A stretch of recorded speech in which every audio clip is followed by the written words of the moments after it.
Gracias.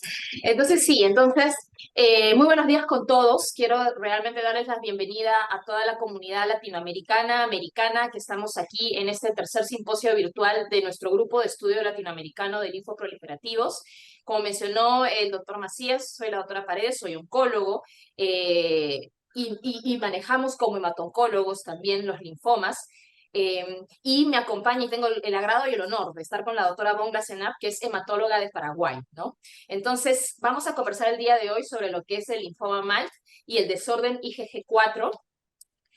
Ninguna de las dos tiene conflicto de intereses para esta presentación.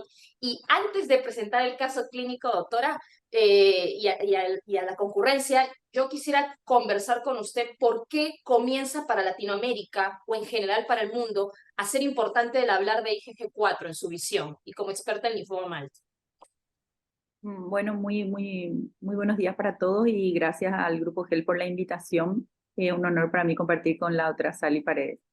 Em, Nosotros necesitamos realmente hablar del IgG4 porque sabemos que es una enfermedad llevada más bien por reumatólogos, pero que está muy relacionada con los linfomas, especialmente con los linfomas marginales, que sabemos que el segundo tipo de linfoma marginal que nosotros vemos en Latinoamérica es el orbitario y es una de las zonas predilectas de enfermedad por IgG4 y muchas veces dejamos pasar el estudio, que creo que vamos a hablar un poquito más adelante, pero bueno, nosotros en Latinoamérica tenemos muy bajo estudio de IgG4 en los diagnósticos, tanto patológicos como serológicos, de los pacientes con linfomas marginales. Tal cual. Hay un paper muy bonito de hematológica publicado en 2019 y yo creo que como usted bien dice, doctora, el tema es que IgG4 es una entidad que tiene 20 años con nosotros, pero probablemente desde que en Japón comienza a hacerse los primeros reportes y los primeros estudios, pero probablemente entre los 5 y 10 últimos años es que realmente ha comenzado a entrar al chip nuestro de diagnóstico y de identificación. Y por eso me pongo la foto de este paper que yo creo que todos deberíamos leerlo, porque realmente todo oncólogo, todo hematoncólogo, todo hematólogo necesita saber lo básico y esencial para poder diagnosticar IgG4, ¿no? Y ahora lo vamos a conversar a lo largo de la charla. Y asimismo, hay un riesgo de malignidades asociadas, entre las cuales probablemente, como bien usted mencionó, destacan los linfomas y el cáncer de páncreas asociado en lo que es la enfermedad relacionada a IgG4. Entonces, bien, vamos a presentar el caso clínico. El caso clínico es el de un paciente peruano, varón de 58 años, con antecedente de malaria en 3 oportunidades. Él en 2009 debuta con un esoftalmos bilateral asintomático, no tenía, fuera de la parte estética o de la molestia del esoftalmos, realmente no tenía dolor y no tenía nada relacionado a síntomas B u otro, ¿no? Ingresa por oftalmología, le realizan una biopsia de tejido orbitario y de hecho, esa biopsia toma un año porque oftalmología no lo considera tributario de biopsia o de mucho estudio, ¿no? Lo mandaron a endocrino, como quien estudiando hipertiroidismo, y ese tipo de detalles. Finalmente, en 2010, él se le realiza una biopsia de tejido y esa biopsia de tejido termina no siendo contributoria, siendo negativa a neoplasia maligna. Se pierde de vista, como a veces nos sucede en los pacientes que pertenecen al interior de nuestras regiones, y reaparece 6 años después, en 2016, con nódulos subcutáneos en partes blandas, pero manteniéndose estable sintomáticamente, ¿no? En ese momento ya tiene varios depósitos subcutáneos, múltiples lesiones eritematosas, nodulares e infiltradas en región frontoparietal izquierda, parietal derecha, en la parte posterior del cuello, en la zona de la nuca, superior de la espalda, y de hecho destaca este tumor que se encuentra en la cara interna de brazo izquierdo, ¿no? Llama la atención, se toma laboratorios, como es parte del protocolo, y llama la atención ver de que realmente muchos hallazgos llamativos no se le encuentran. Es decir, mantiene el tema del esoftalmos bilateral, pero cuando uno analiza la mayoría de los exámenes, casi no hay ninguno destacado. De hecho, es muy relevante que él tenga una hemoglobina de 15, ¿no? Tiene una hemoglobina de 15, tiene conteos de leucocitos y de neutrófilos en rangos normales, no hay eosinofilia, no hay ninguna otra cosa muy llamativa, como vemos en el slide. Sí se le toma inmunoglobulinas y destaca que la inmunoglobulina E sí se encuentra en un valor por encima del superior, ¿no? Y cuando se le toma la tomografía de cuerpo entero, se corroboran los nódulos subcutáneos múltiples que ya habíamos mencionado y se evidencian adenopatías cervicales bilaterales. Se le hace la biopsia de tejido orbitario y lo que vemos es lo que nos reporta anatomía patológica es un denso infiltrado superficial plasmocitario y profundo, perivascular y perianexial con patrón nodular. Nos describe la anatomopatóloga que este infiltrado plasmocitario, ella lo ve no, en las partes musculares orbitarias y también en la parte del tejido adiposo alrededor. Doctora Bombas, una pregunta, una pregunta que creo que es relevante desde el punto de vista hematológico. Normalmente en los aspirados de médula ósea, en las biopsias de médula ósea, en las biopsias de ganglio, ¿es normal ver infiltrados plasmocitarios o en su experiencia no necesariamente y hay que ver todo lo que te diga el patólogo y la inmunistoquímica del mismo? Pero realmente es más frecuente ver en los demás, ¿verdad? Entonces no es que nosotros podemos guiarnos solamente por el infiltrado, porque sabemos que esta fibrosis estoriforme y todas esas lesiones tipo de flebitis obliterante no son la frecuencia de ver ahí, ¿verdad? Entonces siempre hay que mirar todo el panorama para el diagnóstico de la enfermedad por IgG4 y más todavía cuando nosotros pensamos que esto puede estar relacionado con un linfoma marginal. Es algo, muy buena es la pregunta porque en varios de los artículos toman el punto como una referencia. Ya hubo así discusiones con los patólogos con respecto a esto, en varios artículos también de la gente de anatomía patológica, y es uno de los puntos que dificulta bastante el tema del diagnóstico muchas veces, o que las muestras no son las adecuadas, o que los diagnósticos son solo por médula en en algunos marginales. Entonces eso dificulta a veces el estudio del IgG4 relacionado. Ah, perfecto. Entonces, exacto, nuestra patóloga le comienza a hacer el panel básico, ¿no? El panel básico de CD20, CD3, LSA, CD45, ¿no? BCL6, BCL2. En BCL6, BCL2 en el momento en el cual el CD20 sale positivo. Ella nos destaca que el CD20, no tengo lastimosamente las diapos de todas las tinciones, pero para ella nos comentó que era relevante el hecho de que, exacto, el CD20 le marcó muy positivo, como vemos en la lámina, y de nuevo, no solamente en los linfocitos B, ¿no? No solamente en ganglios, sino también las partes de músculo y de tejidos blandos periorbitarios, ¿no? Lo complementa ella con BCL6, con BCL2. El BCL6 le sale positivo, el BCL2 no. Y la cadena y la expresión de cadena kappa en los infiltrados plasmocitarios se le hace muy evidente que la cadena lambda no, ¿no? Entonces, ella en ese momento, el diagnóstico que nos coloca es, o que nos arroja, es el de linfoma de la zona marginal, primario orbitario, con diferenciación plasmocítica, estadio clínico 4B por componente de partes blandas. Ese es el diagnóstico con el que queda en 2016.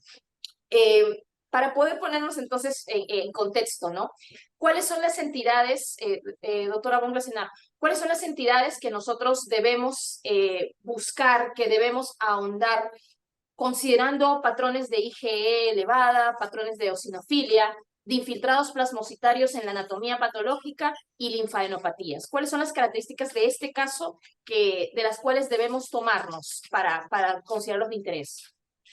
Bueno, en realidad cuando estamos parados ante este tipo de patrón con inmunidad elevada, infiltrado plasmocitario, y como vimos ahí que era policlonal y linfadenopatías, existe un gran, como un abanico de patologías que encabeza más por la enfermedad de Castleman, donde podemos ver más en la multicéntrica este tipo de patrones por el síndrome hiperosinofílico. También se puede ver en ciertas gamapatías y en enfermedades mucho más raras, tipo Rosai Dorman, tipo Erling-Chester, que son patologías mucho más infrecuentes, pero lo que nosotros vemos en la práctica clínica de forma más frecuente, de alguna manera, que tenemos que tener en mente, es el Castleman, la enfermedad plasmocítica. Yo siempre que me preguntan sobre este tipo de enfermedades y de controversias, creo que la enfermedad por IgG4, asociada tanto al linfoma como IgG4, cuando buscas otras patologías, lo primordial acá es que se ve un bajo registro porque no pensamos en esa enfermedad. Entonces, como no pensamos, no la buscamos, y al no buscar, no diagnosticamos. Y muchos pacientes son subdiagnosticados y por ende también subtratados, o de alguna manera no conocemos el pronóstico de que esto esté presente o no. Yo creo que ese punto que usted ha destacado, doctora, es básico, ¿no? Es básico y me parece que es relevante tanto o sea, para nosotros como médicos, staff o asistentes que tenemos pacientes a nuestro cargo, médicos residentes a nuestro cargo, y es algo que se me hace muy tangible, es el hecho de que pasa por el tema de la sospecha. O sea, yo tengo, en el particular caso nuestro, ¿no? Eh, Trabajamos con el doctor Beltrán, trabajamos con los colegas y lo que hacemos es tratamos, exacto, de preguntarle al patólogo, de buscar, ¿no? De buscar, de ver, ya, ok, hay el compromiso orbitario, ¿no? ¿Cuáles son las sospechas? Hay un compromiso peripancreático, en el caso de nosotros, por ejemplo, que también podemos ver patología, no necesariamente no hemato-oncológica, ¿no? Hay un compromiso pancreático que bien podría ser un linfoma retroperitoneal, ¿no? Peripancreático, perimesentérico, un linfoma retroperitoneal mesentérico. Ok, pero ¿cuál es el comportamiento del mismo? ¿Cuál es el patrón que se ve en la imagen? ¿Cuáles son los marcadores laboratoriales, ¿no? Y como usted bien señala, ¿no? Hay sospechas respecto de Castleman, ¿no? Por ejemplo, el Castleman multicéntrico, que tiene muchas características que se comparten y que de hecho lo ponen como uno de los preferenciales diagnósticos diferenciales. Sin embargo, usualmente son pacientes que están más inflamados, que están más sintomáticos, que tienen valores de BCG y de PCR más elevada. Rosai Dorman tiene mucho este componente sinusal, nasosinusal, nasoorbitario, ¿no?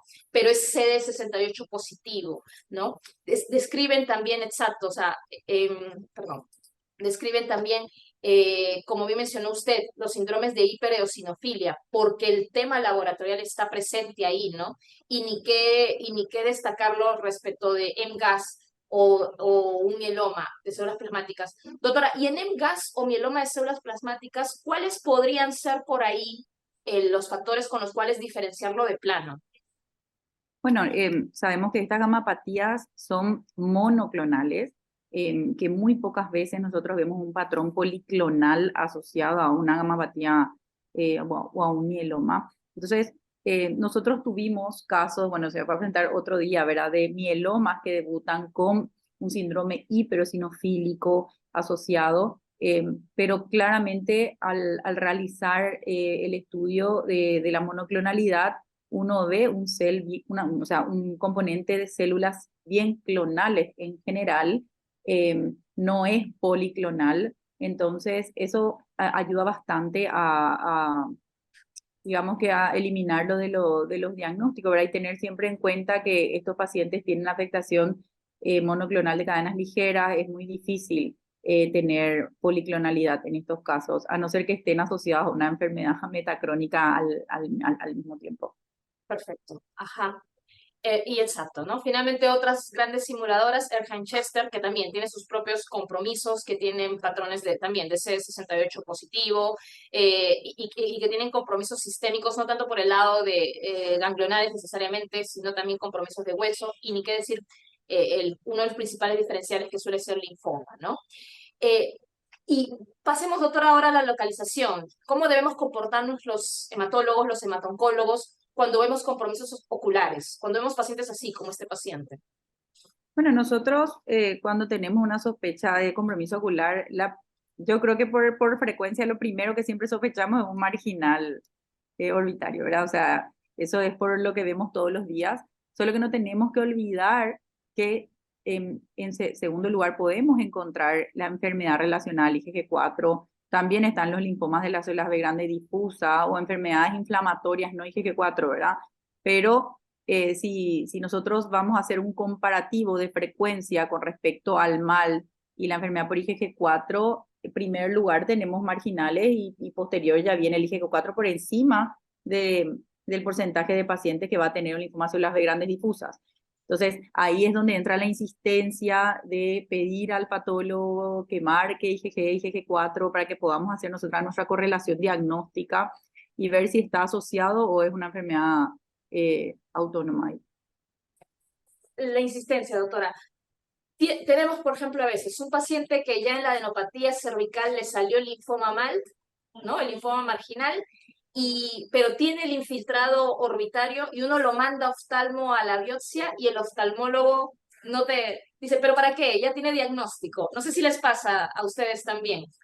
Sí, claro, o sea, nos pasa y es siempre un motivo de discusión, pero lo que hacemos, o sea, en mi práctica lo que hago es pedir aparte una revisión de IgG y IgG4, por lo menos esos dos, porque a veces la respuesta es que como algunos son copagos, tienen que cobrar más. Entonces, bueno, pedís aparte y bueno, si pedís aparte te realizan. El tema es que tiene que estar, o sea, yo creo que el principal problema, como ya dije antes, es que no pedimos. ¿Ah? O sea, que nos quedamos con el primer diagnóstico sin buscar esa relación, ¿verdad? Ujú. Entonces, y exacto, como bien dice la doctora Alana, si buscamos en la literatura hay muchísimo de linfoma, de anexo ocular relacionado a IgG4. Probablemente para nuestras latitudes latinoamericanas, el linfoma más frecuente que se asocie sea el linfoma marginal y en segundo puesto el linfoma difuso de células grandes B, pero también hay que saber que existen otros reportes de casos con linfoma folicular y quizás más aislado con linfoma T periférico, pero mejor dicho, hay que el punto se basa y probablemente lo estamos recalcando a lo largo de esta conversación, que es tratar de insistir en la sospecha, ¿no? Tratar de insistir en la parte diagnóstica. Y otra cosa que también es muy interesante es saber de que el compromiso puede ser sincrónico o puede ser metacrónico. Puede ser concomitante o puede presentarse años después en los pacientes. Y eso está ya reportado también en diversa literatura paralela, ¿no? Y va de un tema de que IgG4 cataloga todo un estado como, del mismo modo como marginales, en el cual el tema de las infecciones, el tema de las enfermedades crónicas autoinmunes se relaciona muchísimo y conduce a estados proinflamatorios. Lo mismo sucede con IgG4. En Paraguay, doctora, en ciertas latitudes latinoamericanas, de repente el tema de las infecciones, ¿con qué frecuencia lo ve para MALT y para IgG4? Nosotros vemos bastante infecciones, pero lo que más estudiamos siempre es los marginales gástricos, que es lo más frecuente por el Helicobacter pylori. En Paraguay particularmente a veces cuesta ciertos estudios serológicos, incluso cuesta más eso que hacer un pedido de IgG4 en ciertos casos, pero con respecto al punto que estás comentando, acá es súper importante entender que este tipo de enfermedades son enfermedades crónicas, o sea, son fibroinflamatorias crónicas, donde el paciente tiene años de esta afectación fibrótica crónica que lleva por ende a una inmunosupresión que puede conducir posterior al desarrollo de este tipo de enfermedades. Por eso es que está tan buscado el tema del relacionamiento de la IgG4 con el linfoma marginal o con el CA de páncreas, ¿verdad? Y que hasta ahora se ven muchos estudios publicados por los grupos de la región oriental, o sea, de los chinos principalmente, que buscan por qué ellos no están encontrando esa misma relación con gástrico, por ejemplo, y sí se encuentra con páncreas. O sea, este estado de inflamación crónica de pacientes que inicialmente pueden tener una muestra donde vemos una enfermedad por IgG4 y no un linfoma, nosotros igual debemos controlar de cierta manera, porque por más que hoy no sea, eso puede pasar a una enfermedad de tipo linfoma más adelante. Tal cual, doctora. Entonces, bien, entonces, exacto, son conceptos que queremos puntualizar realmente en esta presentación. IgG4, la verdad es que probablemente si en algún momento se hablaba de que la gran simuladora fue tuberculosis y para las latitudes americanas la sarcoidosis, probablemente en el contexto actual IgG4 sea probablemente una de las grandes, realmente grandes simuladoras. El compromiso es sistémico, sistémico. Hay criterios bien identificados desde el grupo japonés y luego en el consenso de Boston, patentado de 2010. El grado de sospecha va casi para todos los sistemas, desde órbita, glándulas lacrimales salivares, compromiso pulmonar, compromiso tiroideo, traqueal, retroperitoneal mesentérico, renal, piel y o cardiovascular, ¿no? Entonces, por eso, llevamos el caso a comité multidisciplinario con anatomía patológica y solicitamos IgG4 en inmunohistoquímica. Se hizo el esfuerzo para poder conseguir un IgG4 sérico, sin embargo, este fue hallado normal. Pero cuando se le pudo realizar el IgG4 en inmunohistoquímica, el resultado sí fue marcadamente positivo, ¿no? Entonces, esto permitió mejorar el diagnóstico, ¿no? Reemplazar esto de la diferenciación plasmocitaria por linfoma de la zona marginal primario de anexo ocular asociado a enfermedad IgG4, ¿no? Con el cual quedó el paciente. Ahora, esto es una diapositiva mía, que cuando estábamos buscando para hacer el caso clínico, precisamente, ¿no? Nos llamaba, le hicimos la biopsia a un paciente con una tumoración a nivel de glándula submaxilar y también un compromiso concomitante de un linfoma de la zona marginal, ¿no? Le hicimos la tinción para el IgG y el patólogo nos describió, ¿no? Bueno, una de las patólogas nos describió, sí, el IgG está saliendo positivo, así que exacto, vamos a hacer el esfuerzo para poder hacerle IgG4, ¿no? Y sin embargo, exacto, el IgG4, como vemos en el slide de la derecha o en el gráfico de la derecha, no nos salió apenas células aisladas.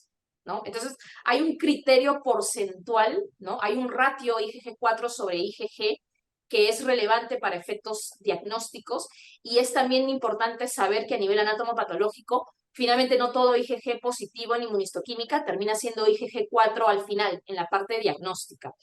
En el tema de los criterios diagnósticos, como digo, ¿no? Entre 2010 y 2011, desde los japoneses hasta el consenso de Boston, se han acuñado criterios diagnósticos que incluyen desde la parte clínica, con las masas difusas o localizadas en uno o múltiples órganos, la concentración sérica de IgG4 y, como bien menciona usted, parte eso de la disponibilidad de poder dosarlo, ¿no?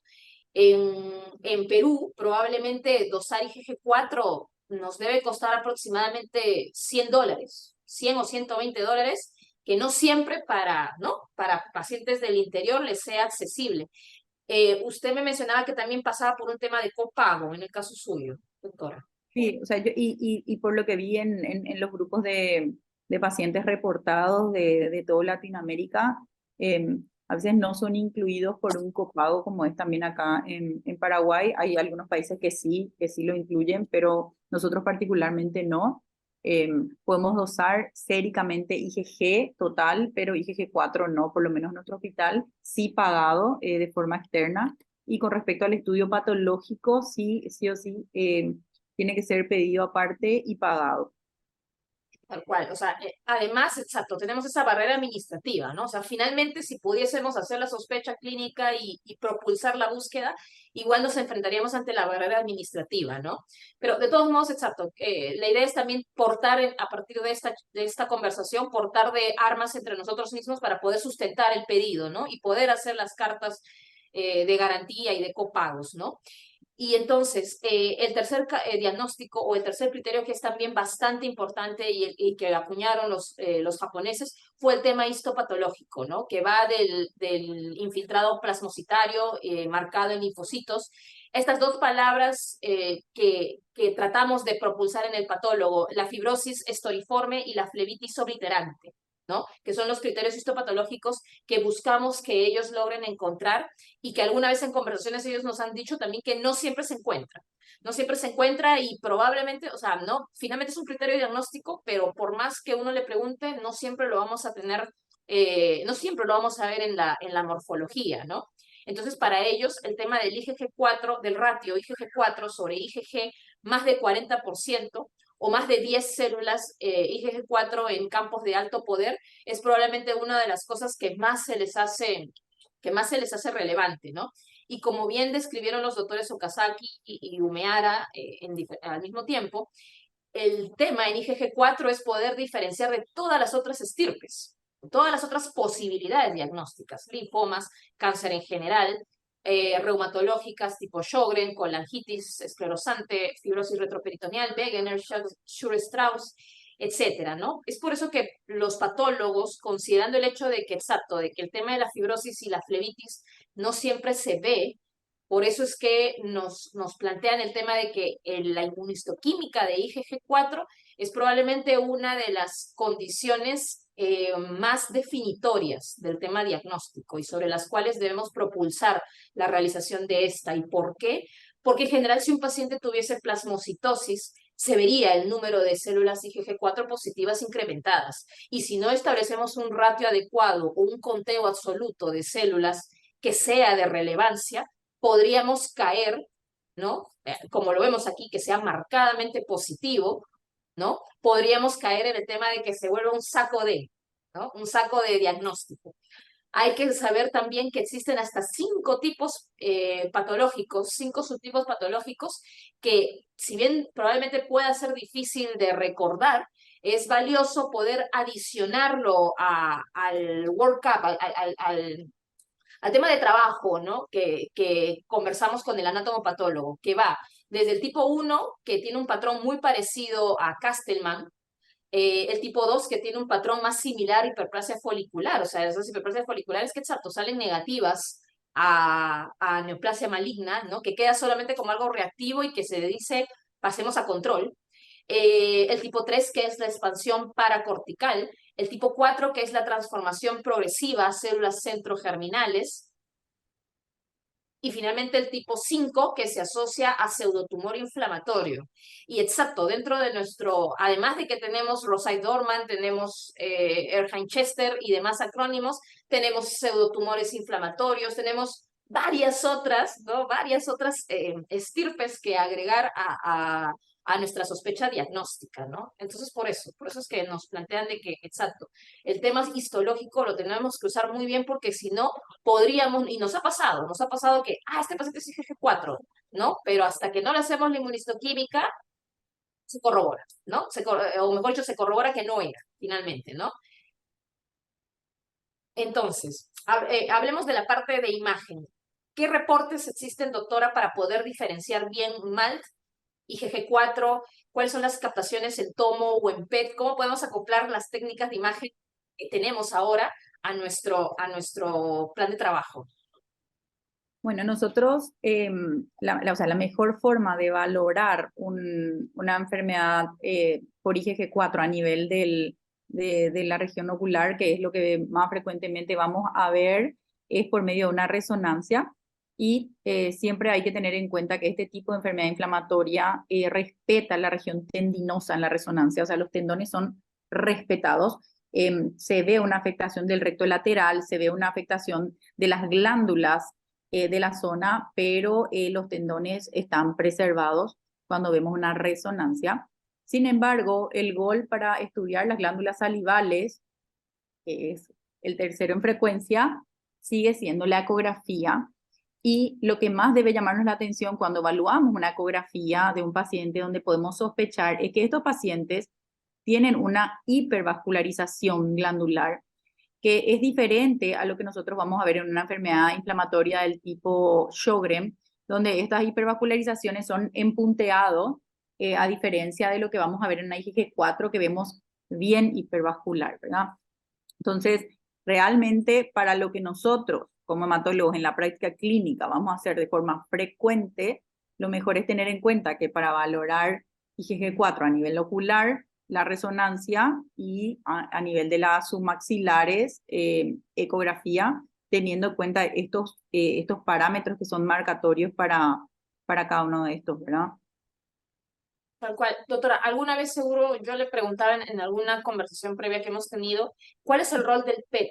Ahora que a veces tenemos la disponibilidad de poder usar PET, ¿cuál es el rol del PET en linfoma MALT? ¿Cuándo usted en su experiencia usa PET en linfoma MALT y cuándo lo querría usar en IgG4 o sentiría que le fuese de ayuda. Bueno, nosotros sabemos que en linfomas marginales el PET no tiene una avidez demasiado importante. De hecho, cuando tenemos sospecha de transformación o de linfomas metacrónicos, es donde pensamos más en pedir un PET en un marginal, porque la captación no es muy alta, por lo menos en el asociado, el tipo MALT, ¿verdad? A veces en los nodales sí tenemos captaciones mucho mayores, pero en los MALT no. Y lo mismo en el IgG4 no está recomendado de primera a la realización de PET-scan porque como es un tejido inflamatorio, no nos va a servir para, digamos, para que nosotros digamos, "Ah, esto es, ¿sí?". Sirve más en el caso de la maxilar, una eco que nos va a mostrar esta hipervascularización, que vamos a ver que es diferente al resto de las patologías, o a nivel ocular, la resonancia. O sea, no es de elección como haríamos en un linfoma de células B grandes difusas, por ejemplo. Entonces, eh, hasta hoy, si bien tiene un papel en el MALT, cuando pensamos en transformación, otras cosas, el PET no es de entrada lo primero que le vamos a realizar a este paciente. Ok, perfecto, nos queda claro a todos. Y exacto, hay bibliografía muy bonita relacionada a cuáles son las adecuadas manifestaciones imagenológicas relacionadas en IgG4, ¿no?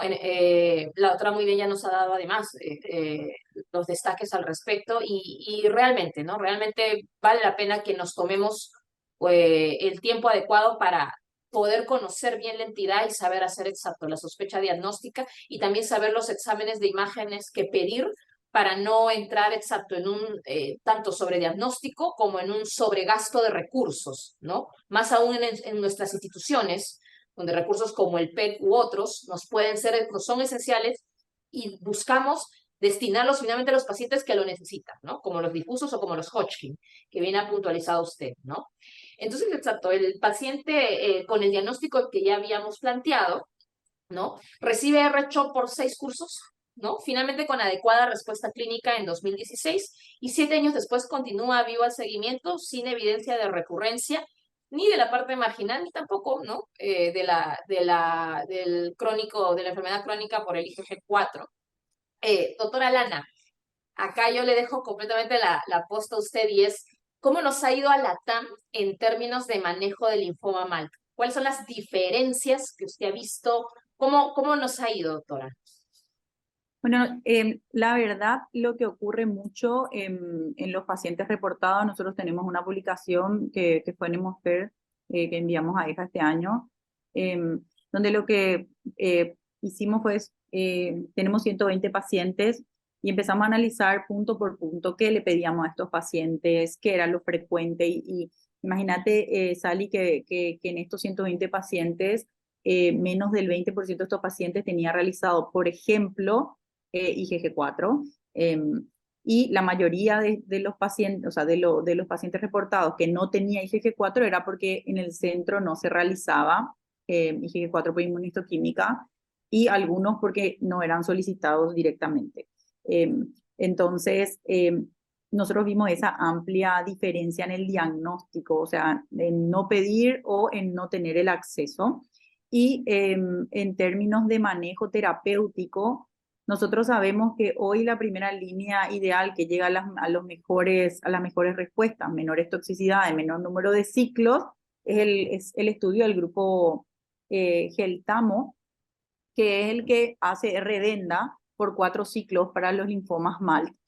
Sin embargo, en nuestra cohorte de pacientes que fue reportado en ese evento, o sea, en este estudio, solamente 3 pacientes recibió el esquema R-venda y la mayoría de los pacientes que tenía un linfoma MALT que requería un tratamiento sistémico recibió R-CHOP.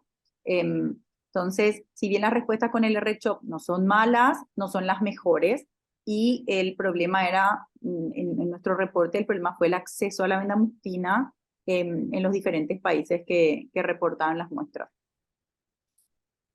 Tal cual, doctora. Y en el tema de los localizados y los avanzados, ¿qué tal en su impresión el tema del manejo de radioterapia? ¿Lo logramos hacer? A veces privilegiamos quimio porque no tenemos radio. ¿Qué nos está sucediendo? Lo que pasa es que se privilegia más el rituximab monoterapia muchas veces por la facilidad en el acceso, o sea, depende mucho de cada centro. A veces es más rápido, por lo menos en esta cohorte de estudio se ve que los colegas tienen mayor acceso a hacerle un rituximab monoterapia y es más rápido de repente que hacer radioterapia o otros centros hacen radioterapia. O sea, lo ideal siempre en un localizado eh, o hasta hoy sigue siendo primera línea, la radioterapia a dosis baja, ¿verdad? Pero también podemos usar, si no tenemos acceso, rituximab de monoterapia.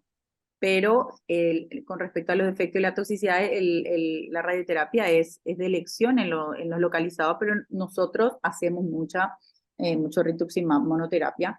Y como te dije, las diferencias con respecto a la sobrevida global y a la PFS que podemos ver en este gráfico que estás proyectando, es bastante interesante porque vemos que estos pacientes que tienen una enfermedad localizada tienen una sobrevida global bastante mayor, del 93 versus el 55% de nuestra cohorte de pacientes, y la PFS también es mucho mayor en los pacientes que tienen una enfermedad localizada versus las avanzadas, y vemos que hay una caída bastante importante del 29% de progression-free survival en estos pacientes.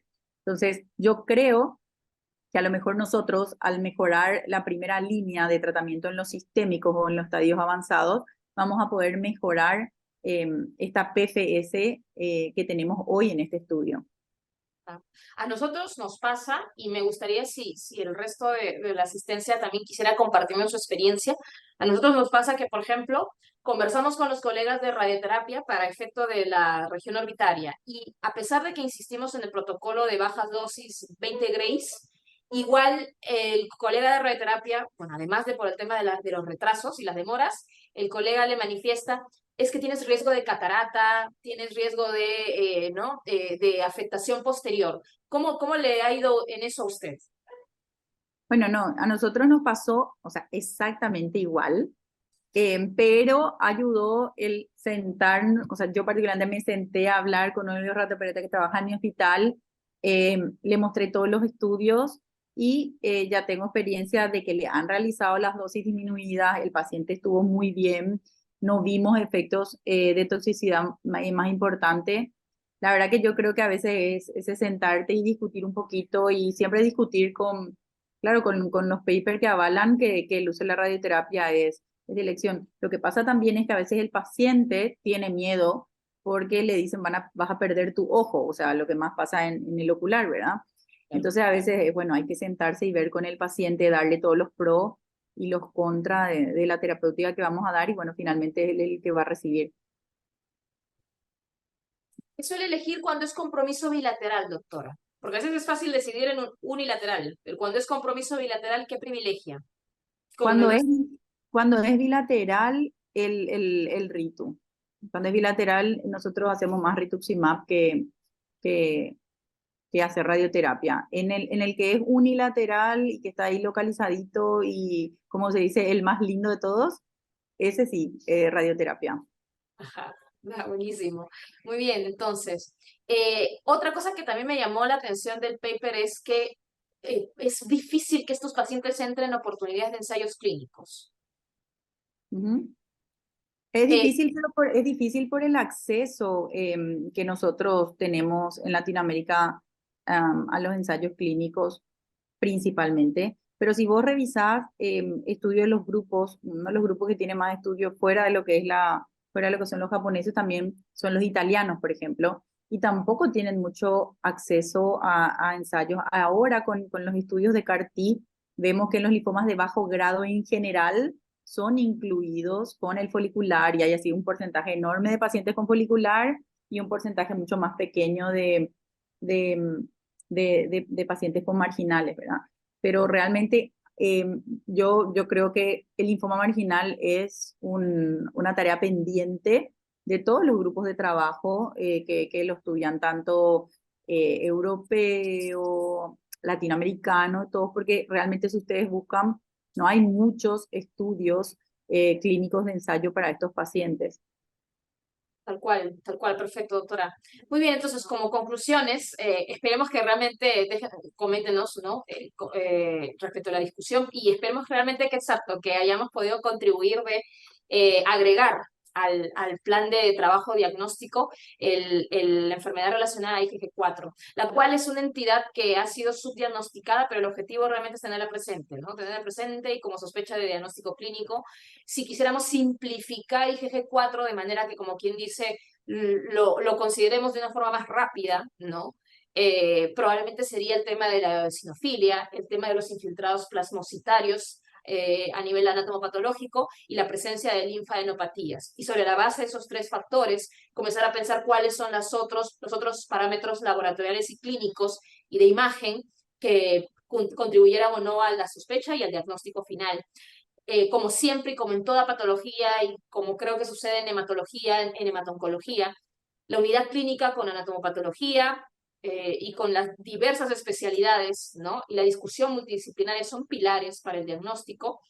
Es de saber que la respuesta en IgG4 es excelente a corticoides. En este caso, claro, como el paciente fue sincrónico con el linfoma, obviamente recibió el tratamiento del linfoma y que incluía entonces el tratamiento para IgG4, pero hay que saber eso, ¿no? Que la respuesta es excelente a corticoides y probablemente debemos haber tenido pacientes que hayan sido finalmente tratados sin haber llegado al diagnóstico, ¿no? Por aquello de que a veces corticoides se da hasta en infecciones hasta faringitis, ¿no? Entonces, continúa siendo un reto en la TAM, creemos, la disponibilidad de exámenes, la uniformidad de los tratamientos, el acceso a los mismos y, como bien mencionó, doctora, la oportunidad y la participación en ensayos clínicos. Doctora Lana, no sé si tiene apreciaciones finales, por favor, para nosotros. Y no, entre las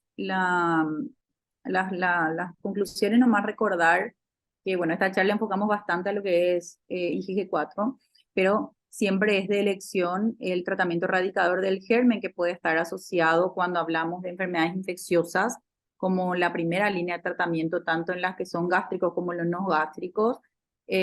También de la enfermedad autoinmune en que puede estar asociado a los linfomas marginales, como el Hashimoto o otras enfermedades como el Sjögren, para que nosotros podamos manejar este tipo de linfomas.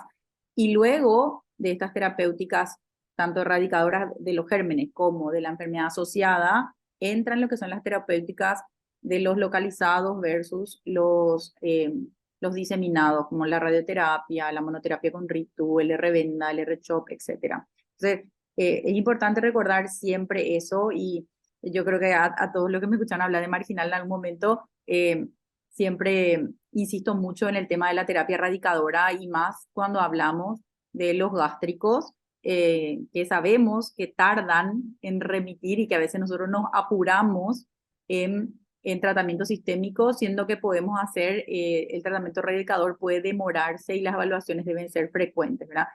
Y como recordatorio, me encantaría que si las personas que escuchan esta charla se queda en el chip, que pidan IgG4, que busquen la enfermedad por IgG4, y que una vez que encuentren, y si no es linfoma, tengan a ese paciente mirándolo cada tanto, porque vemos que estos pacientes pueden desarrollar o linfomas o cáncer de páncreas u otras enfermedades. Entonces, son pacientes que no tenemos que decirle, usted no tiene nada seguimiento clínico. Si eso queda aquí, creo que ya estaría buenísimo.